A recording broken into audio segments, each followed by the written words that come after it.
நண்பர்களே, வரலாற்றில் பல போர் வீரர்களை பார்த்திருப்பீர்கள். ஆனால் புயல் காற்றையே தனது வாள் வீச்சால் கட்டுப்படுத்திய ஒரு வீரனைப் பற்றித் தெரியுமா? புயல் வேகத்தில் கத்தியைச் சுழற்றி எதிரிகளை நிலைகுலையச் செய்த அவர்தான் சண்டமாருதத் தேவன். இவரது அமானுஷ்ய வரலாற்றை இன்று வீரத்தடத்தில் பார்ப்போம். சண்டமாருதம் என்றால் புயல் காற்று என்று பொருள். இவரது வாள் வீச்சு கண்ணுக்குத் தெரியாத புயலைப் போல இருந்ததால் இப்பெயர் வந்தது.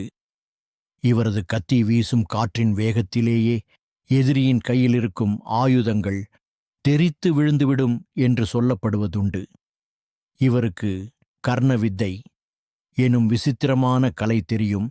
அதாவது கண்களை மூடிக்கொண்டு எதிரியின் மூச்சுச் சத்தத்தை வைத்தே அவர்களை வீழ்த்துவார்.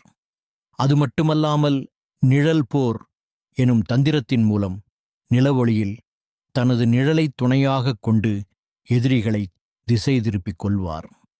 15ஆம் நூற்றாண்டில் ஒரு வரலாற்றுச் சிறப்புமிக்க கோயிலை அந்நியப்படைகள் இடிக்க வந்தபோது ஊரே பயந்து ஓடியது. ஆனால் சண்டமாருதத் தேவன் தனது இரு கைகளிலும் நீண்ட வாட்களை ஏந்தி கோயில் வாசலில் தனியாளாக அந்த பெரும் படையை எதிர்கொண்டார். இரவு முழுவதும் நடந்த போரில் 100க்கும் மேற்பட்ட வீரர்களை வீழ்த்திய பிறகு அதிகாலையில் அவர் கோயில் தூணில் சாய்ந்தபடி அமர்ந்திருந்தார். அதிசயமாக அவர் உடலில் ஒரு சிறு கீறல் கூட இல்லை. ஆனால் தனது முழு ஆற்றலையும் போரில் செலவிட்டதால் அவரது மூச்சு நின்றிருந்தது. இவரை போன்ற மறைக்கப்பட்ட மண்ணின் மைந்தர்களைப் போற்ற இந்த வீடியோவை லைக் செய்து உங்கள் நண்பர்களுக்கு ஷேர் செய்யுங்கள்.